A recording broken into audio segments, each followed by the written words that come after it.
আর এটা মনে করবা তোমাকে যেন আল্লাহ রসুল বলতেছে আনিস এগুলো আমার উম্মত, আমার কথাগুলো তুমি একটু এগরে বুঝাইয়া বলো। বাস্তবতাই তো এটা। আপনারা তো রসুল্লাহর উম্মত, অতএব আপনাদের দিকে নজর রাখা, শতভাগ আন্তরিকতা নিয়ে বলা, এটা আমাদের দায়িত্ব। এই জন্য দোস্ত প্রত্যেকেই মনোযোগ।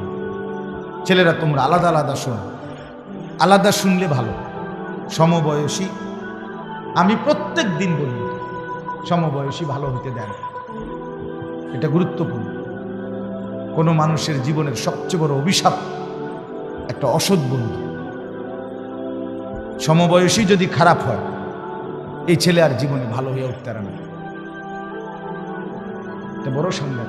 অসংখ্য ছেলের জীবন নষ্ট করে দিছে তার সমবয়সী, চরিত্রহীন বানায় দিছে। সে কোনোদিন মদের আড্ডা চিনত না, কিন্তু ওই বন্ধু নামের জানোয়ার তারে মদের আড্ডা চিনাইছে।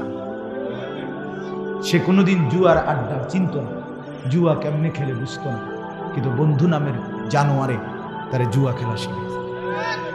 সে কোনোদিন মোবাইলে উলঙ্গ ছবি দেখতো না, কিন্তু বন্ধু নামের শয়তান তারে মোবাইলে ছবি, নাচ, গান দেখা শিখেছে। কোরআনুল কারীম আছে দোস্ত, সূরা ফুরকানের মধ্যে কিয়ামতের দিন অসংখ্য কাফের, বেঈমান, পাপী, নাফরমান নিজের আঙ্গুল এইভাবে দাঁত দিয়া কামড়াবে, কামড়াইয়া ছিঁড়ে ফেলতে চাইবে। ইয়াদু যালিমু আলা ইয়াদাইহি, আর বলবে কেন এরকম করবে? এই কামড়াইয়া দাঁত দিয়া আঙ্গুল কামড়াইয়া ছিঁড়তে চাইবে। আফসুসে আফসুসে, কি আফসুস? আফসুস করবে, ইয়া লাইতানি লাম আত্তাখিজ ফুলানান খলিলা, হায় দুনিয়ার তাকে যদি বন্ধু না বানাই। এটা কোরআন শরীফের, হায় যদি তাকে বন্ধু না বানাইতাম, যে আমাকে অশ্লীলতা, বেহায়াপনা, নারীর নাচ, জিনা, ব্যভিচার, মদ, জুয়া, এক ওয়াক্ত নামাজের কথা যে মনে করায় নাই, ওই অসত্রে, ওই শয়তানকে যদি বন্ধু না বানাই। বিকাল 3টা বাজে বের হইছে, রাতের 10টায় ঘরে ফিরছে, 7 ঘন্টা বন্ধুদের সাথে ছিল।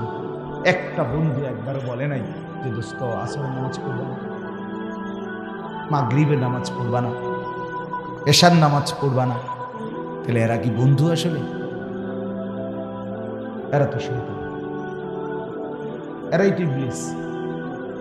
আল্লাহ তো কোরআনে বারবার বলছে শয়তান প্রকাশ্য শত্রু, আদুউম মুবিন, প্রকাশ্য শত্রু। তার মানে শয়তান প্রকাশ্য। তাহলে প্রকাশ্য হইলে কই আমরা দেখি না কেন? এইগুলো যে গুনার দিকে ডাকে, গুনার দিকে আমন্ত্রণ করে, গুনার দিকে সহযোগী করে, এই হইল প্রকাশ্য শত্রু। এটাই শয়তান, এটাই শয়তান।